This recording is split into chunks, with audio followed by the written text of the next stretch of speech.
Olá, pessoal.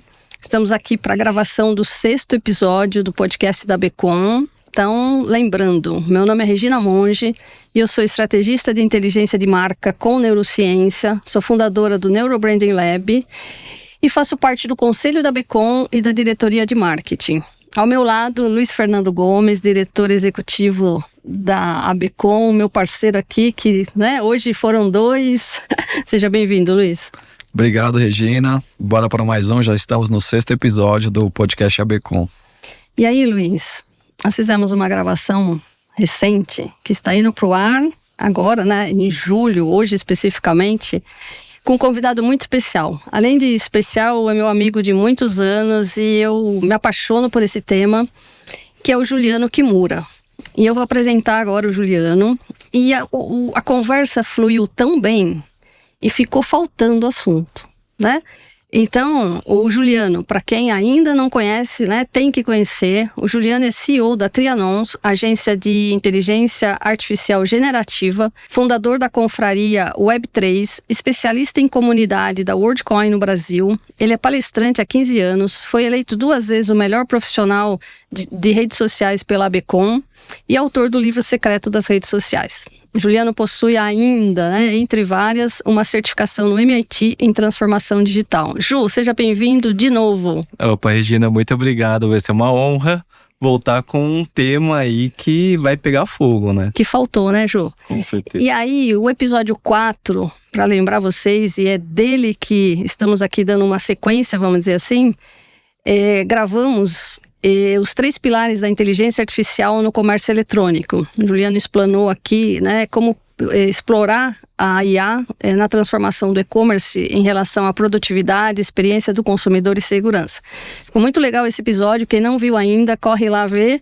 E vamos para o 6º. E qual é o título do 6º, Luiz? Nosso episódio de agora é o Internet Update, Blockchain e o impacto no e-commerce, Vai ter muito assunto. Vai ter muito assunto e nós vamos trazer aqui as tecnologias que abrem as portas para novas soluções digitais. Nós ficamos meia horinha ali nos bastidores conversando e é assunto que eu me apaixono e ficaria dias com o Juliano. Falar de inovação, Isso que aí. vem aí por aí, expectativas. Ju, vamos começar pelo mais simples, como você bem comentou. Vamos falar de stablecoins. Sim. O que são stablecoins? Então, stablecoin, acho que é a aplicação mais simples para a gente começar do ponto zero, Então, stablecoins são as moedas que têm criptomoedas que têm valor direto em relação à moeda de mesmo nome. Então, por exemplo, quando a gente fala de USDT, é o dólar. Ele sempre vai ter um valor sempre pareado próximo do dólar.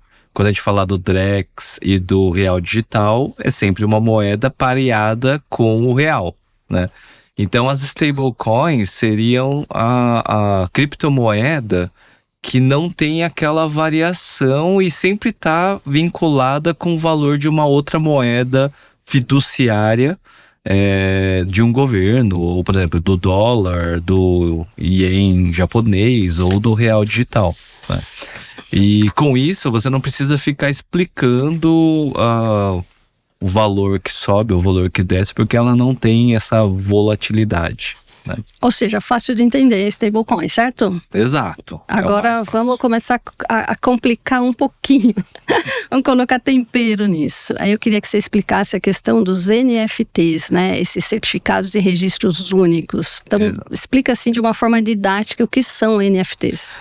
O jeito mais didático que a gente pode explicar o NFT é que ele é um registro digital imutável, Que essa imutabilidade é algo que até então na internet não existia, Então, por exemplo, se você vai vender um certificado, você consegue dizer que esse certificado é autêntico, impossível de ser fraudado e não pode ser duplicado ou de alguma forma você consegue enganar o sistema.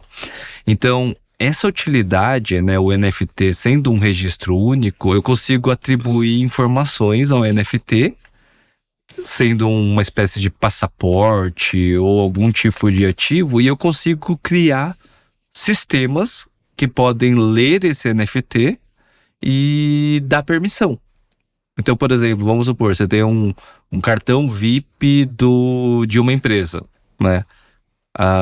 Quem tem custódia desse NFT, desse cartão VIP, poderia ter acesso a uma página especial, com um preço especial, com ofertas especiais, mas só quem tem esse certificado, esse NFT, consegue ter acesso. E você consegue programar esses acessos. Então essa que é a beleza desse novo universo. Então, por exemplo, o pessoal tem aqueles macaquinhos os macaquinhos, famigerados macaquinhos, né, do Bored Apes. Você poderia criar um sistema que diz assim, todo mundo que tem um macaquinho desse tem acesso a uma página super VIP com produtos milionários exclusivos para quem é dono desse NFT. E isso é sistêmico, isso é programado, né?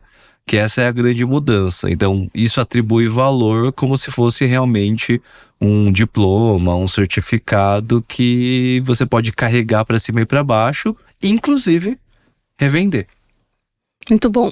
Ô Ju, a gente não pode falar de NFT sem citar que é uma tecnologia de origem na rede blockchain. Embora no episódio 4 nós trouxemos, né, sobre blockchain e vale a pena conferir, mas para quem começou a assistir aqui, não ter que parar e não entender, né, a relação do NFT com o blockchain, curto, explica assim resumidamente o blockchain para que facilite para quem estiver assistindo. Sim.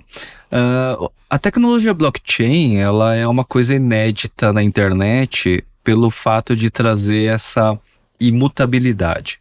Então imagina a seguinte informação, né? Você tem, por exemplo, um texto ou um registro, e esse registro, ele acaba encadeando com um registro anterior.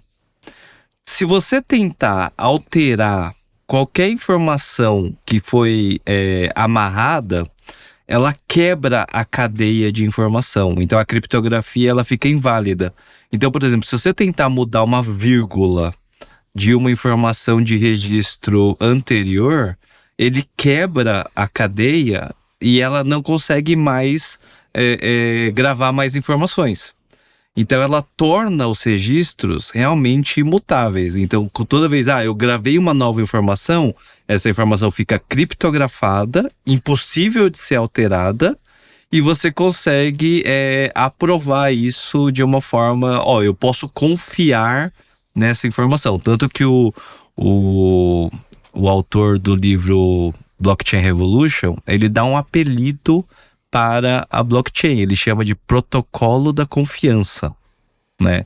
Que nós falamos bastante no episódio passado, né? E que vale a pena as pessoas talvez começarem a assistir pelo número 4, caso não tenha assistido, para depois assistir o número 6 aqui, senão vai bugar um pouquinho, né? Sim, sim. E até para o pessoal entender essa questão do NFT, então, por exemplo, se eu pegar 10 atributos e gravar 10 atributos em uma folha de papel, imagina que essa folha de papel é o NFT.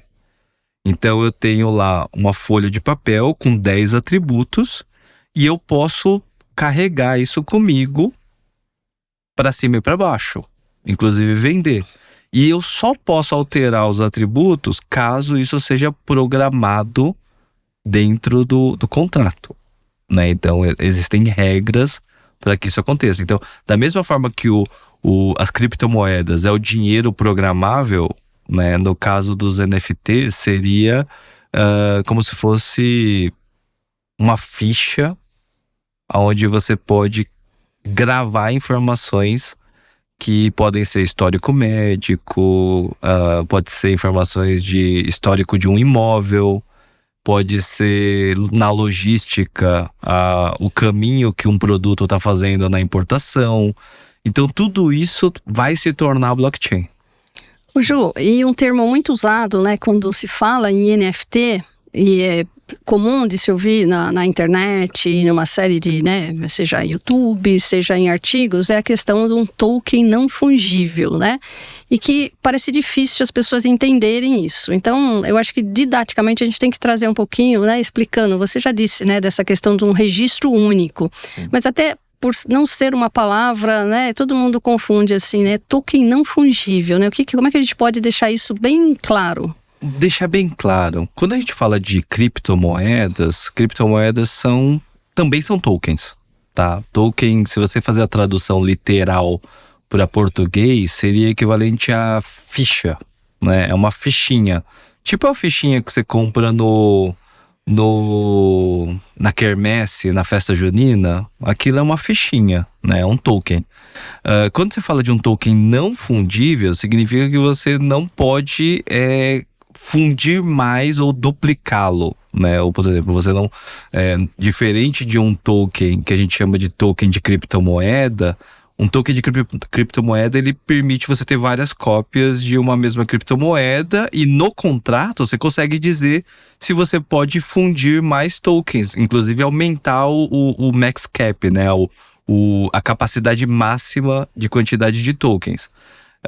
No caso do NFT, um NFT é um non-fungible token, ou seja, você não pode ficar fundindo outras cópias ou duplicando, ou você, por decisão própria, criar um token diferente daquele, né? Então, o fato de você ter um non-fungible token é você não ter a capacidade de duplicar ou fundir outros tokens iguais a esse, né? Exceto se você é o próprio criador do NFT.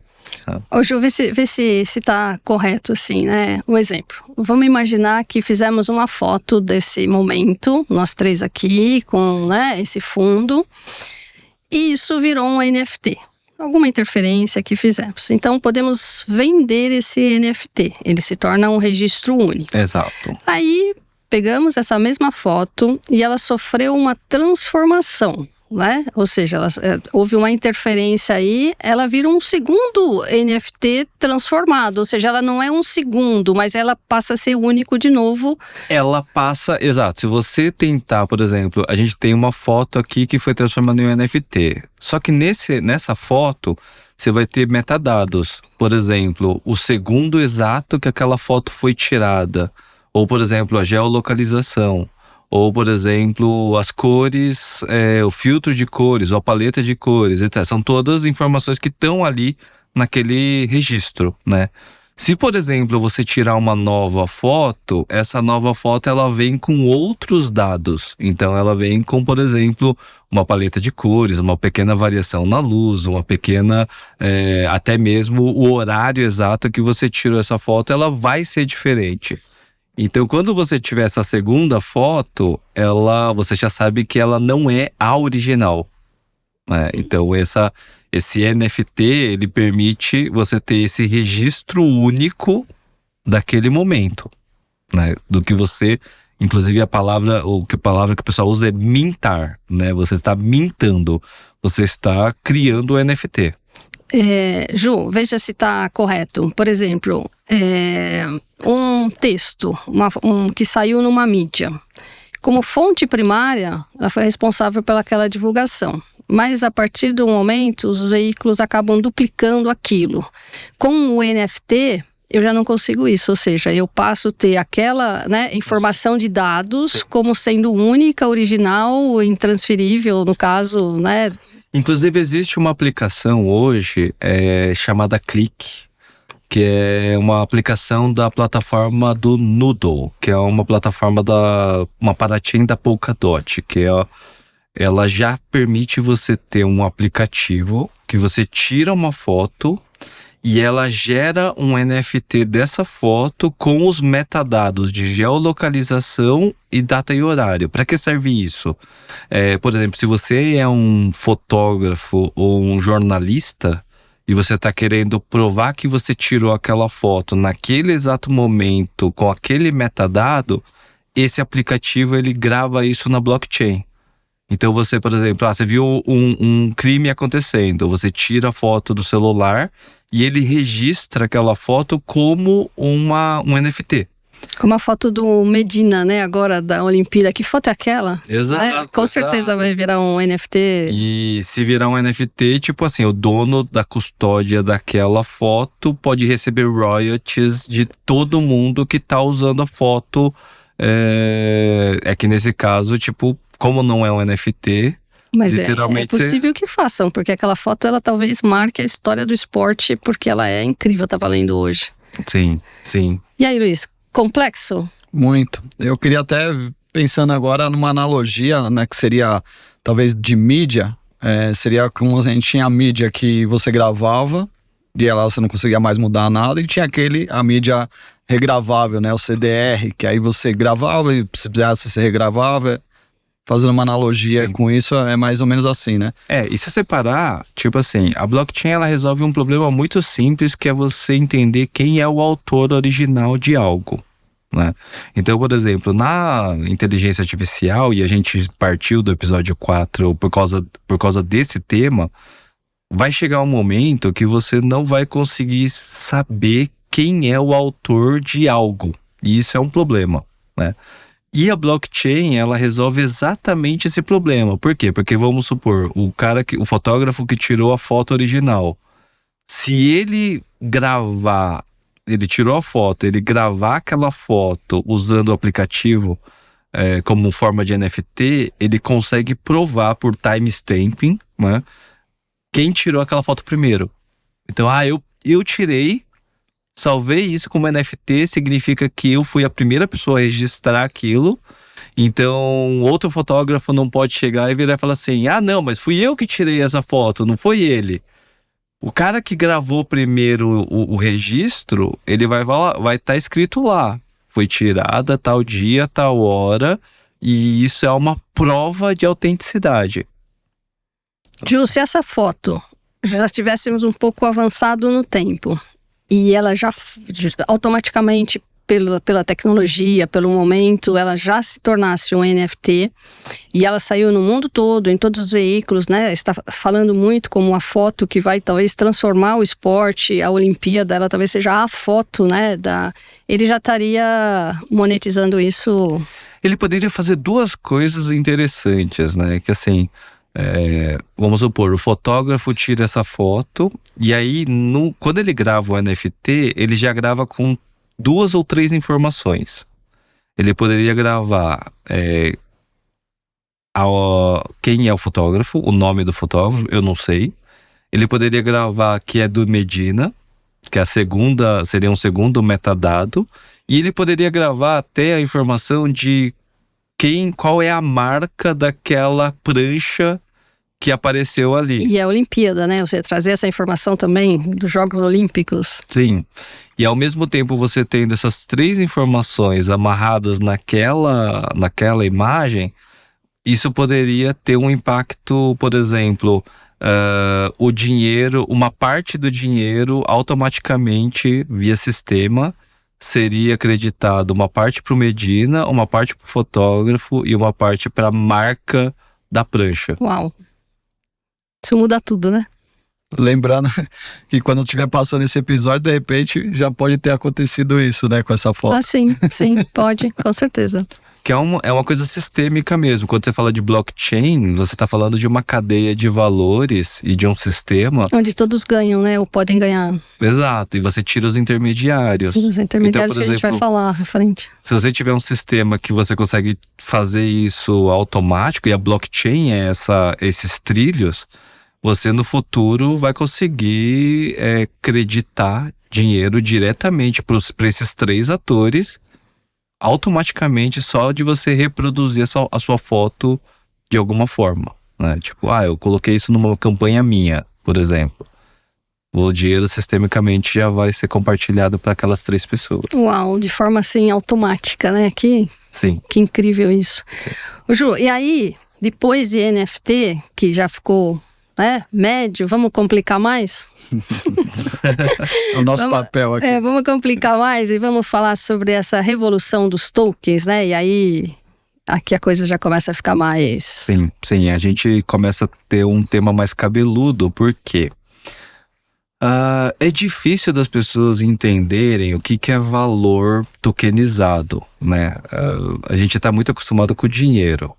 Dinheiro pra gente é a nossa moeda universal que todo mundo não questiona e simplesmente aceita. Você vai comprar isso você vai usar para comprar alguma coisa. Enfim. Só que uma coisa que as pessoas esquecem é que o dinheiro em si já é fiduciário. Fiduciário vem de feed vem de confiança. Quando a gente fala de tokenização, e a tokenização é o grande tema, a gente vai voltar para um passo atrás na humanidade, que é o escambo digital. Ou seja, a gente já está falando de, por exemplo, pessoas tokenizando toneladas de café, tokenizando energia solar, tokenizando qualquer tipo de ativo, e digitalmente nós vamos poder trocar esses valores de forma sistêmica. Então, por exemplo, eu tenho 50 painéis solares e eu vou montar um sistema que eu vou tokenizar a minha energia elétrica do painel solar em tokens de energia solar.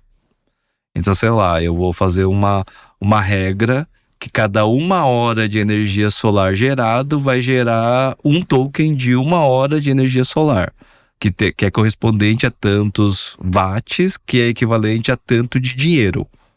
Então, vou chutar aqui, por exemplo, 1 hora é equivalente a 20 reais. Então, eu tenho 1 hora de painel solar ligado, recebendo energia, e esse token de energia solar vale 20 reais. Eu posso pegar o meu token de 20 reais e poderia trocar com o cara que tem 1 tonelada de café. E eu fazer essa conversão. Então eu vou pegar 1000 tokens de energia solar e vou trocar com 1 tonelada de café de um agricultor. Porque ele tokenizou também aquela safra de café sendo 1 tonelada. Então, esse sistema digital, isso já tá acontecendo no mundo inteiro.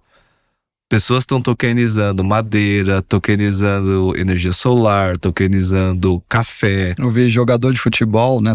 O valor do passe dele tokenizado já tem. Exato. Você vai poder trocar isso Só que esses valores, eles sistemicamente, eles estão sendo registrados e você vai pegar o token de um jogador de futebol e trocar por um token de energia solar ou por 1 tonelada de café. Isso via blockchain, via sistema, isso já é possível e já está acontecendo. Uau, isso é de arrepiar. De arrepiar. Parece papo de doido, né? Não, mas é realidade. É sedutor, né? É uma coisa que, assim, o pessoal tem que abrir a cabeça para esquecer um pouco os conceitos tradicionais de dinheiro, né? Que é difícil, hein? É difícil. Mas, por exemplo, quando a gente fala de jogos, por exemplo, a gente estava dando esse exemplo, né? Jogos é muito fácil para a juventude de agora entender o que são ativos digitais. A gente que é mais velho, que é mais difícil de entender. Mas, por exemplo, quando o cara tá jogando um joguinho online, ele tem uma espada e ele também tem o dinheirinho do jogo. As duas coisas para ele já tem muito valor. Então ele tem uma espada super rara que vale 20 mil reais. Para ele, já é normal ele colocar isso, por exemplo, no Mercado Livre. Isso já acontece há mais de 20 anos. Eu trabalhei numa empresa chamada Level Up Games, né, para um jogo chamado Ragnarok Online. Na época tinha um item que era uma cartinha chamada Cartinha Gostiring, que era de um fantasminha. Essa carta digital, ela valia 35 mil, 40 mil reais na época. E era vendido no mercado negro. E a gente está falando de meados de 2004, 2005. Quando a gente chega pro momento atual, a gente está chegando no momento que, se essa carta fosse um NFT gravado em blockchain, eu conseguiria comercializar ela em qualquer lugar no mundo. Já estaria rico, né? E que é a questão que não pode ser duplicada. Então eu teria aquela carta seria impossível de ser duplicada, legítima, e eu conseguiria vender isso no mercado digital de forma livre, né? Então eu poderia trocar isso por um carro. Ô Ju, mas é bem isso. Eu tenho um sobrinho de 17 anos no interior e eu vou para lá, né? Converso com ele e assuntos assim, blockchain, NFT, ele domina. E aí eu dou lá um dinheirinho, ó, vai comprar um açaí, vai comprar um sorvete, né? Aí ele usa parte, mas aí eu já provoco, falo assim, chama Arthur, falei, Arthur, e aí, o que você comprou? Não, eu comprei essa espadinha, e assim, para ele a aquisição tem muito mais valor, né? E é incrível, como você diz, eles já entendem o valor e o que pode valorizar. É fantástico isso. Nesse mundo virtual é que a gente tem essa geração, eles vão entender isso mais fácil. Só que eles vão entender ainda melhor quando você fala de tirar os intermediários. Sim. Hoje, quando você fala, por exemplo, de Roblox, ele tem uma moedinha interna chamada Robux. Os próprios players, né, os próprios jogadores, aquelas crianças às vezes de 12, 13 anos, elas criam jogos dentro do Roblox. Outras pessoas jogam esse jogo e eles são pagos em Robux. Só que quando ele vai tirar essa moeda do Robux, aquela moeda que quando você compra, ela custa R$40, o cara que tá sacando, ele saca 4. Então, e aí os outros 90% ficou de posse da empresa. A blockchain vai tirar esse intermediário. Pode ser que não tire o intermediário, mas vai diminuir muito as taxas entre os intermediários. Então, em vez de você ficar com 90%, o cara lá da ponta vai ficar com 99%. Que isso muda toda essa questão, né, de compensação, porque sempre alguém no processo de intermediação leva a maior parte, né, em todos os processos. Então, assim, sim, quem produz ou quem planta ou quem, né, recebe menos, às vezes a própria indústria que comercializa, que vende, ou seja, eu tenho a margem não é tanto, mas o cara que está aqui no meião é o que mais, né, que ganha. E é o que vai ser mais impactado, né? Inclusive, Regina, tem um token chamado BAT, que é o Basic Attention Token. Ah, eu tenho, hein? Esse daí é de um navegador chamado Brave, que é um navegador Web3, que ele está tokenizando a atenção das pessoas. Então, quanto mais você está acessando um site, você vai ganhando uma quantidade de BAT, que é esse token, né? Então, e esse token tem um valor financeiro.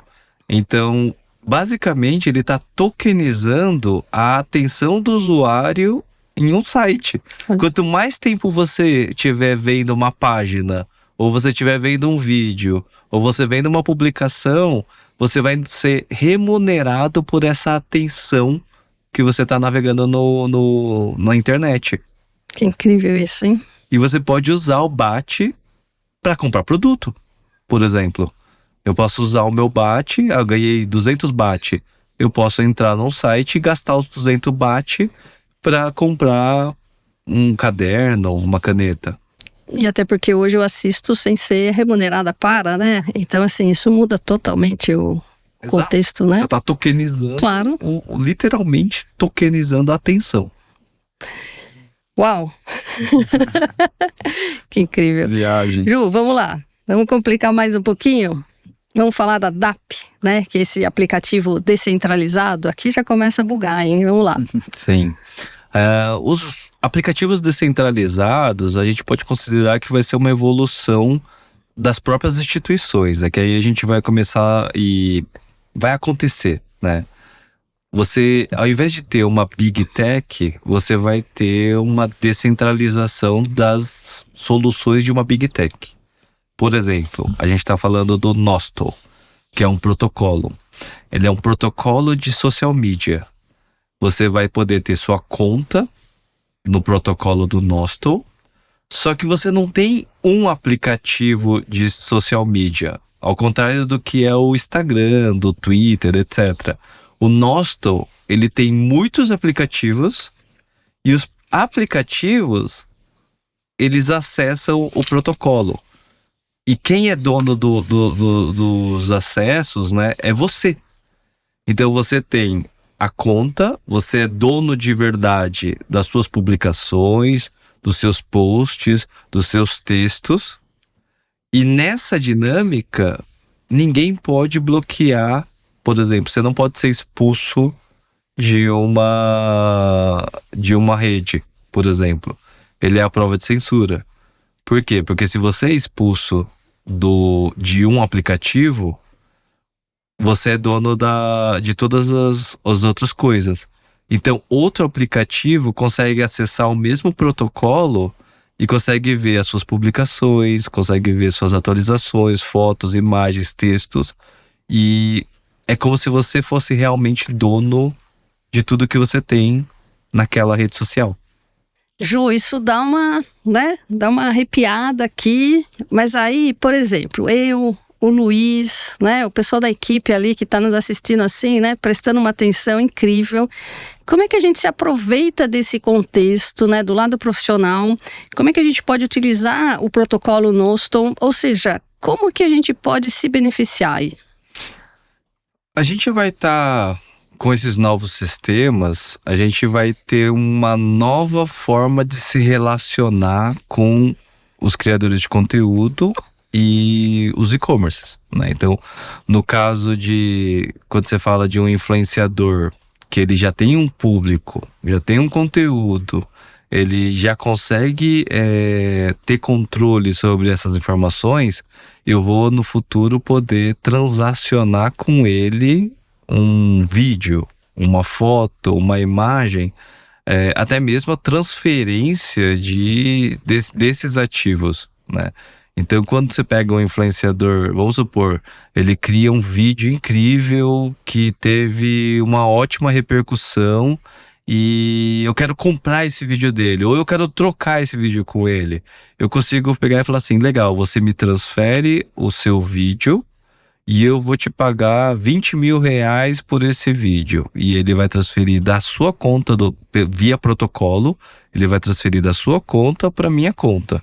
Então é como se você passasse a ter um controle real dessas publicações como uma forma de ativo.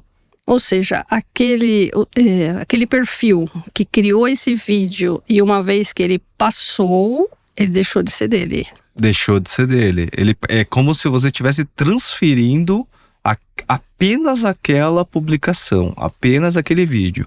E você está transferindo como um ativo mesmo. Eu estou transferindo de uma conta da minha carteira para sua carteira. Eu me desfiz, né? Passou para você, não é mais meu. Não. E aí essa aplicabilidade, que é o que a gente vem discutindo, ainda não existe regras claras sobre como isso vai funcionar. Então, por exemplo, quando a gente começa a falar da CVM ou, por exemplo, da parte jurídica, boa parte dessas mecânicas, como elas são muito novas, ninguém nunca ouviu falar sobre isso. Pô, quer dizer que eu consigo transferir um post de uma conta para outra e eu posso negociar isso? Sim, no futuro vai ser possível, né? Através dessa tecnologia blockchain. Ju, vou perguntar uma coisa que se der errado a gente corta. Beleza? Por exemplo, eu que trabalho, né, com consultoria de inteligência de marca, muitos projetos a gente dá um salto pro cliente, assim, nossa, eu tenho casos assim incríveis, ok? E que a gente sabe que aquilo vai ter um impacto muito expressivo, seja de crescimento, vendas, expansão, internacionalização, né? A gente tem vários cases assim. E que na hora que você vai cobrar, né, vai colocar o valor naquilo, o cliente tem muita dificuldade, porque ele não consegue enxergar aquilo X meses ou aquele resultado no futuro. Porque ele olha para a realidade, ele pode achar que aquele trabalho, ele não consegue enxergar isso. Isso acontece muito com quem é consultor, né? Ainda mais quando você vai no nível do negócio. Poderia pensar que dentro dessas tecnologias poderia existir um futuro trabalho aonde essa precificação, a partir do momento que ela tem o start, ela começa a ter os resultados, o que uma marca, por exemplo, da Disney teria royalties de distribuição, o resultado disso poderia gerar royalties para um consultor que sabe que está entregando o valor e etc, etc. E aí, faz sentido isso? Sim, faz total sentido, né? Eu vou pegar um exemplo bem tangível, assim, né? Você pega, por exemplo, filmes que são publicados nesses canais de streaming. Hoje você tem uma dificuldade muito grande de você dividir esse dinheiro, porque você não sabe quantas vezes alguém assistiu um filme. Enfim. Só que, por exemplo, vamos supor que você consegue criar um mecanismo que o número de vezes que esse filme foi exibido vai pagar 0,01 centavo para aquele ator do papel principal e 0,001 centavo para o coadjuvante, por exemplo, que entrou lá no risco, né? O mesmo pode ser feito para o diretor, o mesmo pode ser feito com o cameraman, pode ser feito com várias pessoas que entraram no risco no projeto, né? Você conseguiria dividir as impressões, né, do filme entre todas as pessoas de um jeito sistêmico. É a mesma coisa de você virar e falar assim, tem uma música no Spotify, só que você não consegue saber quantas vezes você vai ser pago por aquela música, porque não é blockchain. Então, tipo assim, se alguém chegar lá e falar que a sua música foi ouvida 10 vezes, como você prova que a sua música foi ouvida 1 milhão de vezes? Quando você fala em filme, música, eu até penso que tangibiliza mais, né? Quando eu trago, por exemplo, né, de uma consultoria que você envolveu, de repente, times. Eu trouxe o Juliano para trabalhar no projeto, eu trouxe o Luiz, enfim, né? Vamos dizer que a gente monta um time. E a partir disso, a empresa, a marca vai ser beneficiada. E você vai ter como medir isso, né? Seja por uma série de coisas, desde venda, desde engajamento, desde produtos que possam ser desenvolvidos, né, neurociência e tantas outras coisas.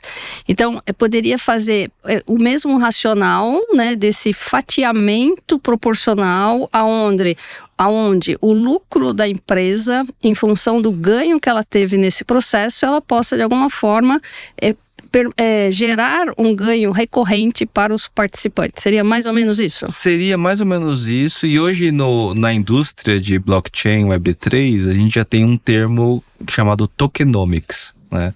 Que é uma economia baseada em tokens, onde, por exemplo, você pode pegar uma parcela da empresa e você pode fracionar isso como se fosse ações, né? Tipo uma bolsa. Então, se você tem, por exemplo, 1000 ações de uma empresa, você sabe que você tem um percentual da valorização daquela empresa, né? Só que imagina isso em blockchain como as nossas criptomoedas. Isso já é uma prática muito normal hoje de você pegar uma empresa Web3, fatiar ela em um tokenomics, né, numa economia de tokens. Então você pega e fala assim, ó, a minha empresa está colocando no mercado 1 milhão de criptomoedas do Kimura Projeto. E esse 1 milhão de moedas que eu estou despejando no mercado, ele é equivalente a um valor X. Então eu consigo criar nesse sistema, todo mundo que tá guardando um percentual da minha moeda, do Kimura Projeto, essa moeda pode valorizar por um pool de liquidez, né, você pode liquidar essas moedas em algum momento e você pode tirar o dinheiro. Então, por exemplo, se no começo você comprou ela valendo R$1.000, pode ser que daqui 10 anos ela tá valendo 20 mil. Ou seja, eu poderia investir aqui na cripto de Kimura Projetos, os meninos aqui que estão nos acompanhando aqui, né, na técnica, na filmagem, poderiam comprar um pedacinho e lá na frente poderíamos... Isso, e aí eu tenho que definir essas regras. Então, quando eu defino essas regras, por exemplo, eu vou dar um exemplo. Eu vou colocar 1 milhão de Kimura Coin no mercado, né? E vou despejar isso e eu quero que vocês comprem essa Kimura Coin. Aí o pessoal compra por R$1. Só que eu vou dizer o seguinte, daqui 5 anos eu vou comprar de volta as Kimura Coins com 20% a mais, porque eu vou trabalhar, eu vou usar esse dinheiro para construir o meu império, eu vou palestrar e vou trazer um monte de recurso e vou jogar também nesse pool de liquidez, né, como se fosse um tesouro, né? Então eu vou pegando todo o lucro que eu tiver tendo, vou pegar 80% do lucro, 20% eu jogo na minha conta, 80% eu vou jogar nesse pool de liquidez. Pode ser que quando chegar daqui 5 anos, ele não vai valorizar 20%, ele vai valorizar 70%. Mas isso depende da minha capacidade de gestão, de aumentar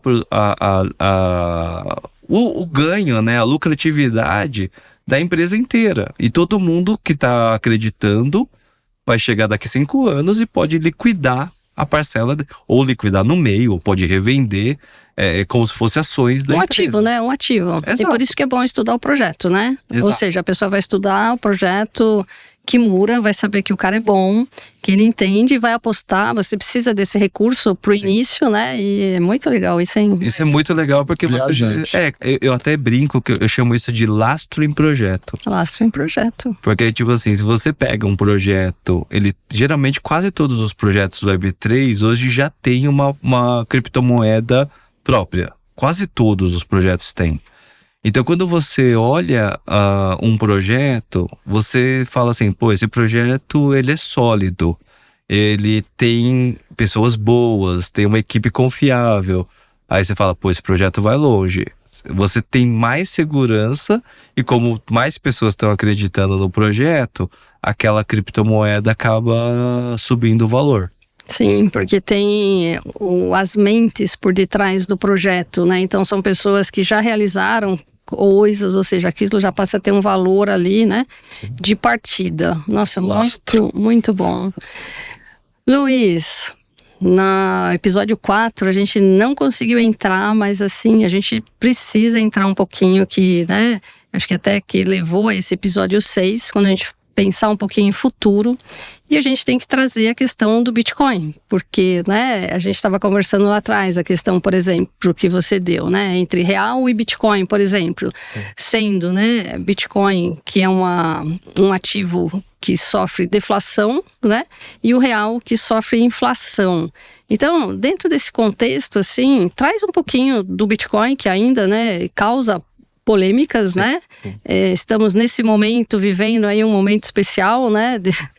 Do próximo aí ao alta, mas explica para que as pessoas possam ter mais clareza. Esse é um ponto extremamente importante, né? Porque quando você compreende a dinâmica da moeda, você entende o que é essa deflação, né? Dinheiro.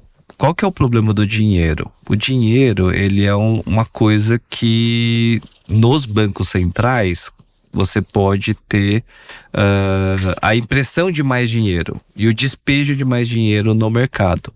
Então toda vez que você tem dinheiro, se o banco ou qualquer órgão coloca mais dinheiro em circulação, o seu dinheiro passa a valer menos. Esse é o principal ponto, né? Então, legal. Eu sou o Banco Central. Pô, tá faltando dinheiro no mercado? Vou imprimir mais dinheiro e vou despejando mais dinheiro. E é assim que o governo controla a inflação. Se em algum momento você começa a despejar muito dinheiro no mercado, não é que as pessoas estão ficando mais ricas. Na verdade, você vai ficando mais pobre. Então, você tem R$1 milhão no seu banco, só que o governo está colocando mais dinheiro em circulação, o seu dinheiro está encolhendo. E isso é a inflação. No caso da Bitcoin, se você não tem como você imprimir mais, tá? E aí entra o paralelo com o ouro. Por que o ouro foi lastro até 1960 e pouco? Foi lastro do dólar e de várias moedas, né? Porque o ouro é um bem escasso. Tangível, Ele é escasso, é um minério raro, né? E você não consegue criar mais ouro. Tipo, você não consegue, fabricar ouro artificial, né? Exceto falso, né? Então, assim, você não consegue fazer mais. A Bitcoin é a mesma coisa. Por quê? Porque para você criar uma Bitcoin, precisa de processamento. E esse processamento é uma criptografia que ela é aleatória, né? Ela fica, várias pessoas ficam tentando resolver um problema matemático para conseguir cunhar uma Bitcoin. E depois, uma vez cunhada, ela não pode ser duplicada. Ninguém consegue ficar criando Bitcoin infinito, né? Ele é nesse processo que é um processo difícil de você obter, né? E ele tem outra questão. Como ele é programável, ele tem um valor máximo que nunca vai existir além daquele valor máximo. Se eu não me engano, 21 milhões, tá? Alcançou 21 milhões de Bitcoin, não existe mais Bitcoins. Então, se você guardar uma Bitcoin, aquele Bitcoin é absoluto e ele sofre um processo de deflação eterno. Então, enquanto todas as outras moedas você vai imprimindo mais, isso é válido inclusive para outras criptomoedas, né? Porque você tem essas regras nas criptomoedas. Se você tem uma criptomoeda que você pode criar mais criptomoedas, ela vai sofrer um processo de inflação igual às moedas de Banco Central fiduciário. Então, uma das únicas, né? E aí você tem que conhecer bem os projetos e as criptografias. Por exemplo, a Bitcoin é a mais confiável. Por quê? Porque ninguém vai conseguir criar mais do que 21 milhões. Então, se você tem um pedacinho, é um pedaço absoluto. Luiz, vou contar algo aqui, eu vou contar, Ju. A gente está gravando, vai ficar público isso, hein? Quando eu conheci esse jovem talento, isso faz anos, nós estávamos num grupo, né, que não cabe aqui, mas um grupo de estudo, e nós tínhamos um amigo em comum que era fanático por Bitcoin. Mas ele também não sabia explicar muito bem, ele só falava do Bitcoin. Isso, tô falando ali 2009 para 2010, hein? Uau! Tá? E ele lembra que a gente se encontra. E nem eu dei bola e nem o Ju deu bola naquele momento, né? Sim. Eu lá com a empresa, o Ju está com um filho pequeno, né, Sim, Ju? Então, sim. assim, a gente não olhou para isso. Pelo contrário, nós olhamos assim com... Nem olhamos. Ceticismo, não, nem olhamos, era... Sim. Não conversava. Ignoraram bem. Não, ignoramos bem, né? E continuamos ignorando, porque, né, perdemos um ciclo, depois perdemos alguns ciclos. E de repente, né, eu mais recente olhei para isso, me conecto de novo com o Juliano, né, por essas questões de tecnologia. Então, na realidade, assim, né, poderíamos estar, Ju... Nossa, milionários. Porque se a gente tivesse parado para entender isso naquela época, né, e assim, ninguém acreditava ou as pessoas não entendiam. As pessoas riam, né? Tiravam sarro. Confesso que eu não parei para estudar sobre, né? Porque você estava pensando em 1 milhão de coisas. Estava pensando em marketing digital, redes sociais. Era o início, né? O ápice, assim, Então ninguém estava dando bola para esses assuntos. Exato. Então, pegando esse ponto aqui, né? Que a gente deixa publicamente esse não sei, né? Tinha que ser, mas poderia ser diferente. Hoje, né? Nós estamos aqui em 2024, né? Gravando esse episódio 6. E vamos olhar para frente, né? Vamos projetar isso daqui 10 anos. Alguém que hoje, né, possa fazer chacota, como nós fizemos chacota, né? 2009, 2010. Não que fizemos chacota, não olhamos, como você disse, não paramos para olhar para algo, né? E alguém aqui também que não parou para olhar para isso, porque tem muita gente que não parou para olhar, Sim. Não parou para estudar isso, né? Então, projetando isso 5, 10 anos à frente... Que conselho você daria? Que conselho nós vamos dar pro Luiz? Olha, eu vou dizer que a gente precisa parar para estudar, né? Eu sou da geração e eu parei no meio da pandemia para fazer aquele curso do MIT que você mencionou. E porque a minha principal questão era saber qual seria a evolução natural da internet. Porque a gente tá tão bitolado com as coisas que a gente está fazendo que a gente parou de ver a evolução. A gente acha que a internet chegou no seu ápice. A gente estuda a internet como se data que eu digo, dados, né? Fosse tudo que existe nesse universo. Como redes sociais e atenção fosse tudo que existe nesse universo. E, literalmente, a gente está ignorando a próxima fase da internet, né? A minha dica principal é não ignorar esse próximo passo, porque vai custar caro, né? Quando você começa a falar de todas essas novas tecnologias, eu vou fazer um paralelo. A gente estava vivendo a segunda bolha da internet. Primeira bolha da internet, quando chegou lá em meados de 96, 97, a gente tinha que explicar por que as pessoas iam usar site e iam usar e-mail. E isso era tipo, virava piada em programa. Por que a gente precisa usar e-mail? Por que a gente precisa usar site? Hoje todo mundo tem e-mail, hoje todo mundo tem site.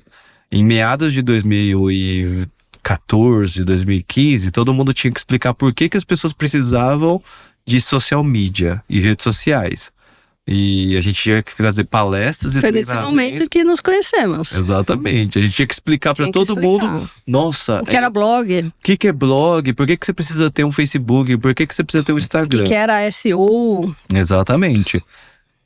Pessoal, não cometa os erros do passado. Você não está olhando para essas tecnologias. Você pode até não acreditar que essas tecnologias vão revolucionar, mas elas estão acontecendo. E quando elas surgirem, ela vai pegar todo mundo de calça curta.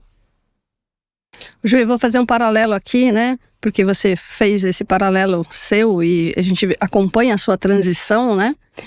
E comigo aconteceu um processo similar, porque nós nos conhecemos, eu era da área de marketing, uma agência 360. E eu me deparei com neuromarketing, me deparei com a neurociência. E aquilo deu um start assim que eu falei, meu Deus, eu preciso saber mais sobre isso. Não tinha nada no Brasil, né? Eu fui fazer uma especialização fora. E quando eu volto, eu vejo que o marketing da forma como eu aprendi a vida toda, ele não fazia mais sentido para mim. Exato. E aí eu trouxe a neurociência para acelerar o processo de construção de marca, ok?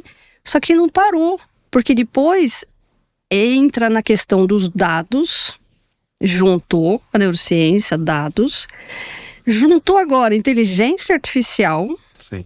E isso tudo tem a ver com a experiência do cliente, da marca. E agora que a gente está trafegando por essa questão das novas tecnologias, do blockchain, então, ou seja, e tentando enxergar a frente. Mas é uma frente que já está acontecendo, não é uma frente assim, daqui 5 anos, daqui 10 anos, não, ele já está. Sim, e é um ponto que, se você parar para pensar com a inteligência artificial, eu até tenho uma palestra que eu falo sobre a cegueira coletiva da IA, né? Tem pouca gente percebendo que a IA, ela vai ser força aceleradora para outras tecnologias. E o pessoal está ignorando isso completamente. Ele não está entendendo que a IA, ela vai acelerar a adoção de blockchain. Porque é o meio, né? De novo, não é o fim, é o meio. IA é meio. Lembra? A gente se deparava isso lá atrás, é meio. E tem um outro ponto que é o seguinte. A gente está falando de uma nova revolução industrial, digital. E quando a gente fala dessa revolução, a gente vai ficar cada vez mais focado em ser humano. Que eu acho que esse é um ponto que o pessoal ignora também completamente. Total. Porque assim, à medida que essas tecnologias elas evoluem, a gente vai ter mais tempo para o ser humano. E aí o ser humano vai precisar cuidar mais do quê? De experiência, de espiritualidade, de família, coisas que a gente tem no nosso Relacionamento. E que hoje está gerando esse caos de saúde mental, uma série de coisas, mas a gente vai devagar aqui, né? Vamos trazer de novo aqui. Luiz, então você vai virar um NFT em algum momento? Nossa, tô aprendendo muito aqui. Já tem um recado para nós, né? A gente se envolver nisso, estudar, aprofundar, né? Por mais que não acredite, entender e de repente descobre, né, o que tá por vir aí. E o Ju falou uma coisa, Ju, que acho que vale trazer aqui, né, quando a gente está falando em futuro, que a principal mudança, né, é essa mudança do mindset, de entender essa cultura sobre custódia, né, ou seja, a gente compreender essa questão da custódia, né, então isso é... Custódia é um negócio que as pessoas na internet, elas acham que é inexistente, na verdade elas têm uma ilusão de que elas são donas de alguma coisa na internet, sendo que você não é dono de nada. Se você parar pra pensar, você não é dono da sua conta no Instagram, você não é conta do seu e-mail, do seu site, nada disso você é dono. Você tá alugando isso em algum lugar. A custódia real para muitas pessoas é um tabu. Você fala assim, eu sou dono de verdade de alguma coisa na internet. E a Web3, ela traz essa questão de você ser dono tanto o ônus quanto o bônus. Porque tem ônus também. Tem os dois. Uhum. Quando você fala de ônus, significa que se você esqueceu a senha, amigo, se fufu. Você não vai, você perdeu mesmo. E nem todo usuário tá pronto para isso. Logo, peraí, quer dizer que se eu perdi o acesso, eu não tenho mais resgatar senha? Na Web3, em alguns casos, não, você não tem. Perdeu a senha, perdeu tudo. Esse é o pânico que dá, né, na hora de criptomoedas, assim. A gente não tá preparado, boa parte dos usuários não tá preparado. Mas aí tem o contraponto que é a segurança, né? Isso é pra ser seguro, mas é você que vai fazer a sua própria segurança. Exato, porque assim, né? Não tem mais aquela recuperação de senha. É que a gente tá acostumado a terceirizar. Eu, numa distração de transferência, perdi. Porque assim, fiquei ali, quando eu vi, já era, cara, esquece. E dói, viu? Sim. Né? Eu já tomei. Já tomou também. E eu vou te falar, hoje, como é tudo muito novo, acontecem muitos problemas de fraude, muitos problemas de scam. E eu mesmo, aconteceu comigo recente, que eu perdi lá duas criptomoedas porque eu apostei num projeto que eu olhei e falei assim, nossa, mas que projeto incrível, etc. Pague aqui duas criptomoedas e você vai ajudar, vai estar investindo e vai ganhar de volta, né? Aí, de repente, o projeto sumiu, né? Então, existe ainda muito problema de scam, porque é tudo muito novo. A gente tá chegando, se você parar pra pensar, a gente tá chegando quando é tudo só mato. Sim, quando você fala de scam, para deixar claro para as pessoas assim, né, rápido, o que é um scam? Um scam é qualquer tipo de fraude ou coisa mal intencionada. Link que você clica, né, e não deveria. Exato. Clica aqui, de repente você clica e você deu todas as suas criptomoedas automaticamente num clique. Exato. Porque você tem que tomar cuidado. Qualquer coisa que você tá clicando, tá aceitando, tá dando ok, não existe botão voltar na cripto. Você realmente transferiu aquelas criptomoedas, como é custódia real... Nem bloquear cartão, nem ligar pro gerente do banco, nada. Já perdeu, assim, ali já foi. Não né? tem como você resgatar. Você não vai reclamar com ninguém, porque não tem uma instituição para reclamar. Você vai brigar com você, socar você. Exato. Ô Ju, quando você fala, né, que blockchain vai ser a trilha de validação e confiança no metaverso, né? A sensação que dá que o metaverso deu uma esfriada, mas ele tá mais vivo do que nunca. E o metaverso, né, quando você também cita, né, que a coisa mais arcaica que temos hoje é um site, né? E às vezes a gente tá lá, nossa, meu site, e de repente, assim... O próximo passo será essa questão das experiências imersivas, né? Eu queria que você trouxesse um pouquinho sobre isso. Isso vai ser acelerado muito com o IA, né? Eu já tenho feito alguns estudos sobre como a gente vai melhorar a experiência do usuário usando a inteligência artificial. E a gente está chegando no momento, a gente esquece da palavra generativo, né? A IA generativa, ela é uma tradução meio errada porque a tradução mais correta seria IA geradora, né? Ela gera alguma coisa. Então imagina você conseguir criar um site que a IA lê o site e ela transforma em um cenário 3D. Isso vai ser extremamente plausível. Isso vai acontecer se já não estão desenvolvendo algo do tipo. E eu estou fazendo algo mais ou menos assim. Então imagina que você está entrando num site, você tem uma inteligência artificial que lê o site e transforma o site num ambiente 3D. E você entra como se fosse uma loja, onde você pode provar roupa, ver roupa, comprar um carro. Só que nesse ambiente você vai estar transacionando inclusive criptomoedas e NFTs. Então a aquisição de um bem pode ser via criptografia. Eu gosto muito de fazer o paralelo daquele filme do Jogador Número 1 do Steven Spielberg. Excelente. Que assim, como que naquele mundo virtual, aquele dinheiro que você tá ganhando e perdendo, né? Você vê que os caras estão comprando e vendendo. E eles usam o mesmo dinheiro que eles ganham no mundo virtual, eles usam... Como que eles garantem que aquele dinheiro não está sendo falsificado? Com certeza, aquelas moedas naquele mundo virtual são criptomoedas. Sem dúvida. Sem dúvida. Sem dúvida. Então você imagina que... E aí você consegue... eu ganhei no meio do jogo, tirei do seu bolso, coloquei lá. Consigo gastar esse dinheiro virtual em qualquer ambiente. O que eu acredito do futuro, e aí a gente começa a ter algumas especulações. Mundo do GTA, por exemplo. Estão especulando que no GTA vai funcionar com criptomoedas.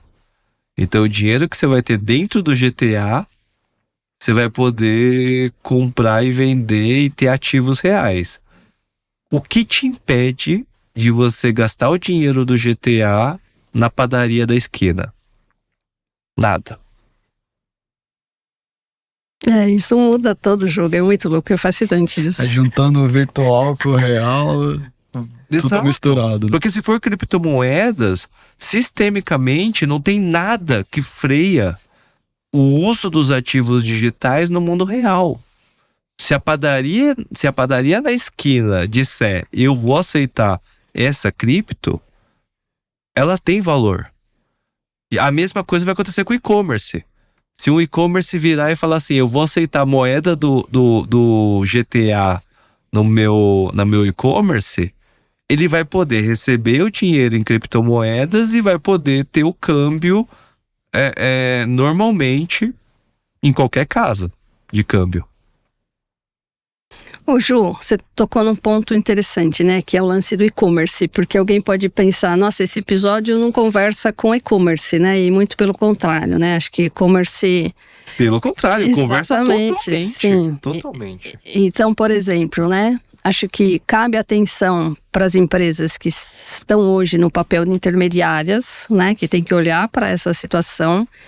E o e-commerce está aí um mar a desbravar, né? Nessas questões. E eu acho que é muito legal, assim, o pessoal de e-commerce que não parou para olhar, existem muitas plataformas de e-commerce do exterior que já estão com uma série de integrações com cripto. Sabe dar um exemplo aí pra gente ajudar? A Shopify já tá recebendo, se eu não me engano, a Wix, a plataforma da Wix em e-commerce também já tem uma solução integrada. Fora isso, estabelecimentos comerciais conectados com Binance Pay ou outros tipos de solução já estão aceitando criptomoedas quase que simples, assim, no modelo quase Pix. Assim, e já vem regulamentação, já vem uma série de coisas que tá batendo na porta aí, né? Os ETFs, enfim. Sim. E se você parar para pensar, assim, fazendo paralelo, criptomoedas e dinheiro digital é o dinheiro mais nativo de internet que você puder imaginar. Tipo, hoje a gente tem soluções financeiras que são paliativas, são intermediários para você receber dinheiro, né? Então você tem meios de pagamentos infinitos que garantem essa intermediação. Nesse caso de criptomoedas, é como se você tivesse realmente recebendo dinheiro digital diretamente no seu site. E volta naquela questão que vai tirar os intermediários, né? Exato. Tipo, se eu aceitar a criptomoeda, é como se eu estivesse tirando o intermediário. Eu tô tendo o meu balcão digital e vou receber criptomoeda. Quando eu receber, eu tô recebendo literalmente de uma carteira para outra. Direto. Ô Ju, nós vamos fazer um trato, né? Para não falar um pacto. Mas eu, você e o Luiz vamos voltar daqui 5, 10 anos. E aí o contexto desse mercado de Bitcoin, de cripto, a gente não vai vacilar como nós vacilamos lá atrás, em 2009, 2010. Fechou? Fechou, combinado. E vou te dizer, quem entende esse universo, dificilmente volta pro... É como você entrar no buraco do coelho do País das Maravilhas, sabe? Quanto mais você estuda, mais você entende que é um futuro sem volta. É futuro. Quero acrescentar esse trato aí que você falou.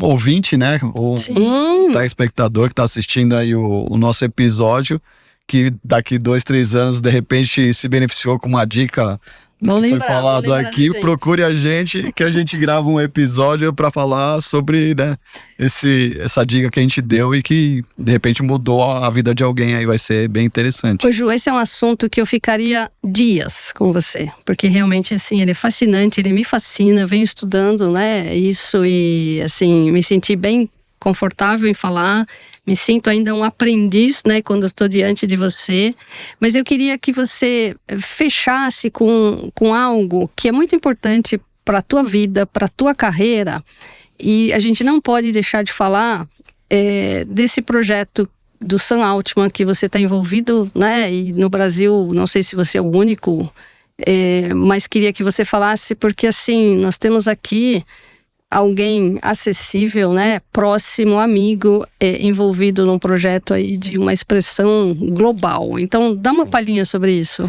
Então, esse é um projeto que é de extrema importância, é um projeto que desde que eu conheci ele, me brilha os olhos, assim, de verdade, porque ele traz uma solução que até então na internet não existia, que é você provar unicidade e ser humano único, né?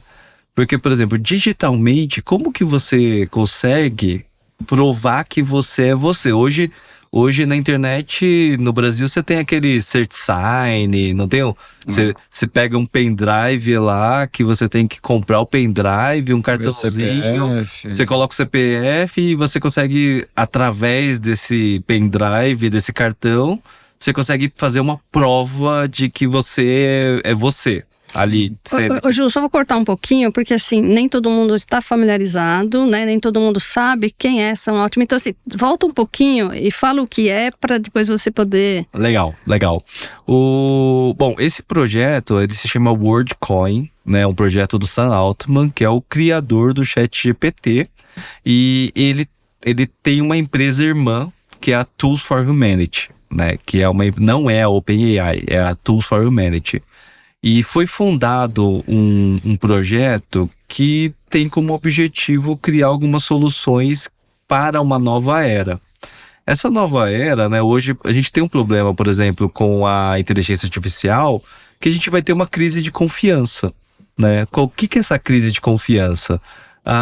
Hoje, os problemas de deepfake, fake account, ataque síbil, todo tipo de problema de bots, né, que você tem como base a inteligência artificial, vai ter muita fraude, vai ter muitos problemas que vão acontecer. E a gente vai precisar de um mecanismo que a gente consiga, quando entrar num site ou numa plataforma, a gente consiga atestar que nós somos nós, uma única vez. Que não seja um robô. Que não seja um robô. Então, por exemplo, você vai entrar numa videoconferência, você já não tem certeza se a pessoa do outro lado é a pessoa. Porque pode ser um fraudador usando um filtro que imita a cara do Luiz, a voz do Luiz, e eu não sei se eu tô falando com o Luiz. E aí, a gente tem uma solução, que no caso é a World ID, né? Onde você consegue criar uma identidade, né? O World ID, onde você faz o escaneamento, né? A fotografia da íris, e ele faz uma verificação criptográfica que você consegue atestar que você é você. Isso traz uma quantidade de soluções para a internet que até então eram inéditas. Por exemplo, hoje no seu Instagram, você não sabe quantos seguidores você tem. Você não sabe. Por quê? Porque você tem um monte de fake account, um monte de conta falsa, farms de engajamento, farms de bot. Isso já é um problema que você procura na internet, dá um Google aí, farm de engajamento, farm de clique. Compra, né? Compra de clique. Você tem um monte de fazenda de coisas. Então, isso é um problema na internet, que inclusive tem uma teoria chamada teoria da internet morta. Já ouviu falar dessa teoria? Eu ouvi, dá uma palhinha aí. É a teoria que diz que boa parte das interações na internet, já mais de 80%, é feito entre máquinas. Não é mais feito entre seres humanos. 80%? Exato. Alto, hein? Né? E, por exemplo, em blockchain, você já consegue validar isso, né? Já viram, por exemplo, as transações de sistemas financeiros de DEX, né?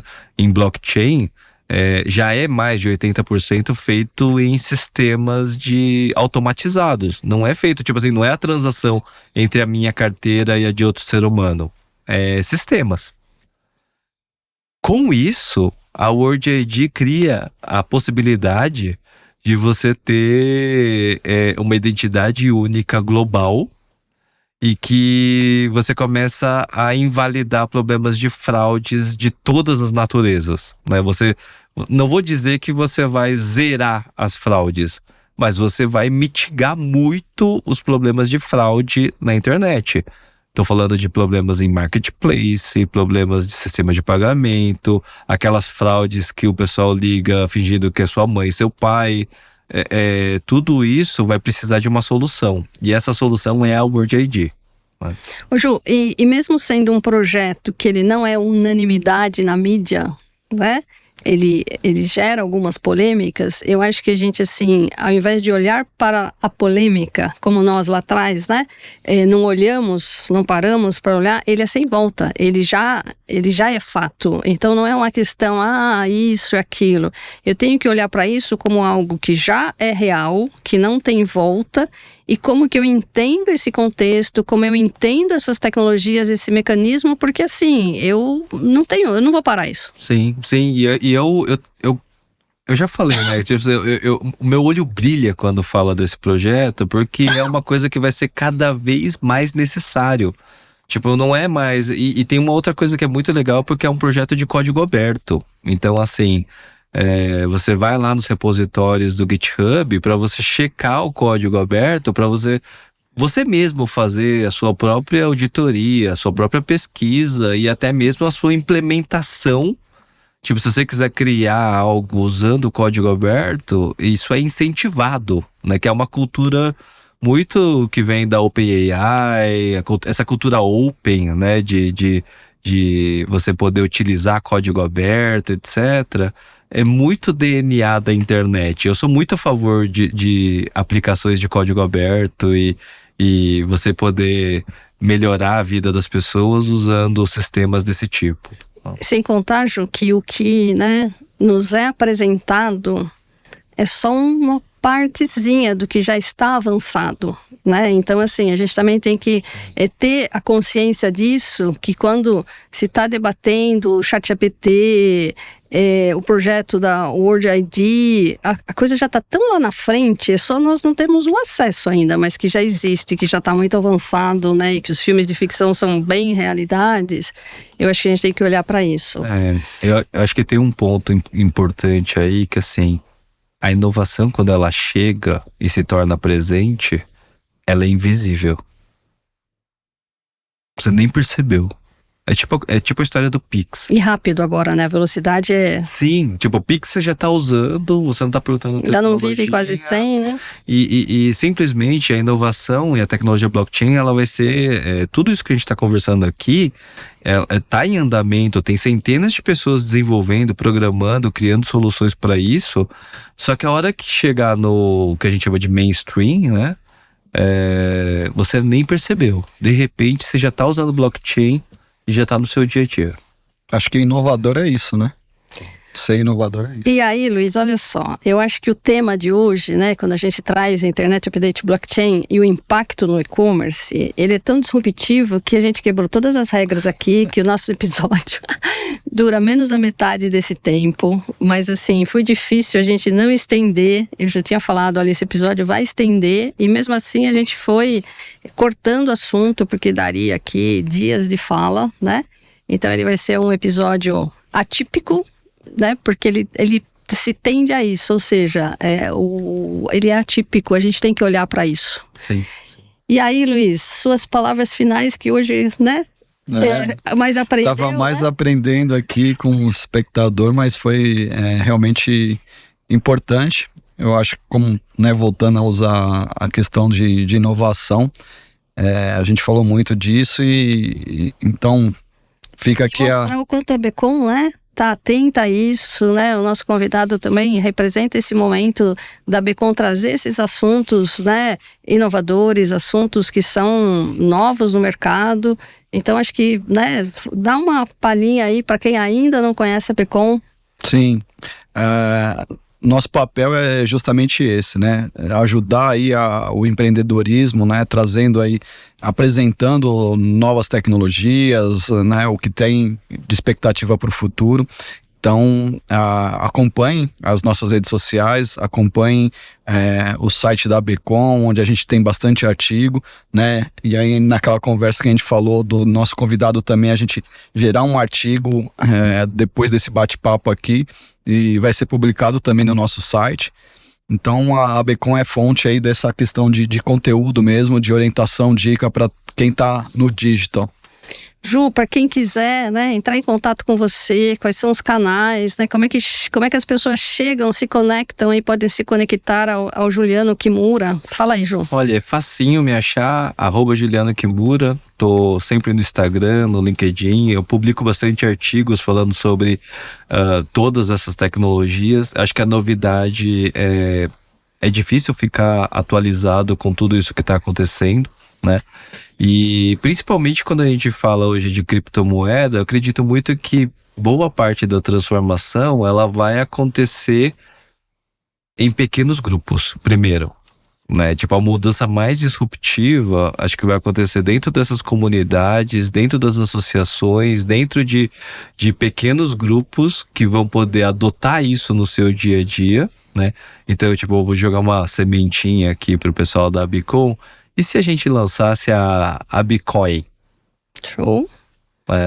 E a gente criasse uma moeda de permutas multilaterais que permitisse todos os associados trocar serviços e produtos usando a moeda da associação. Leva isso aí pro nosso presidente. Já tá anotado aí para poder a gente levar essa ideia. Ô, Ju, e quem quiser se aproximar, né, fazer parte da Confraria Web 3, como é que... A Confraria é uma comunidade aberta, né? Tem o site confrariaweb3.com.br. O pessoal pode entrar no grupo de WhatsApp, é completamente gratuito.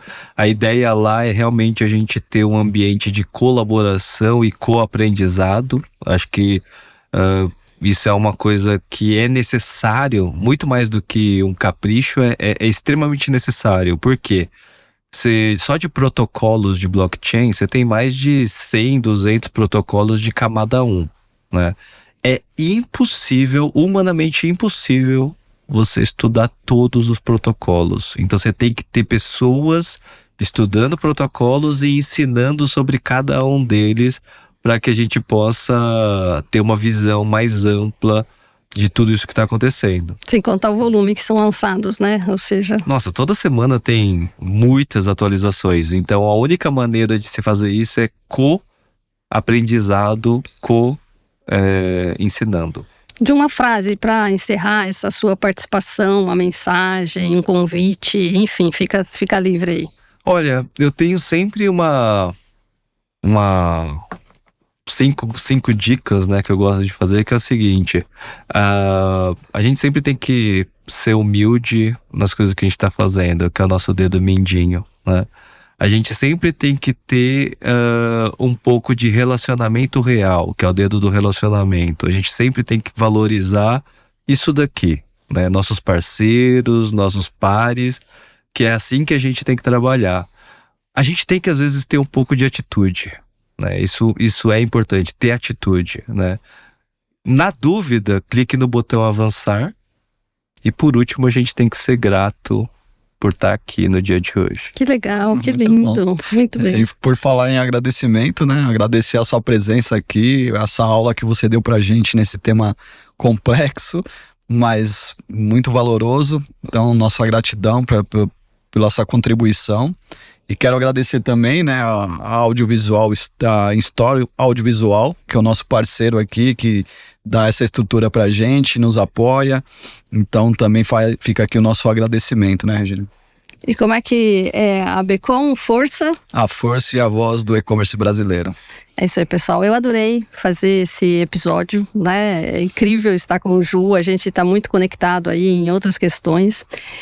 E eu quero agradecer, né, Ju, assim, sua presença, o convite para ter vindo. Faríamos outros e outros, mas a gente tem que seguir pautas, né?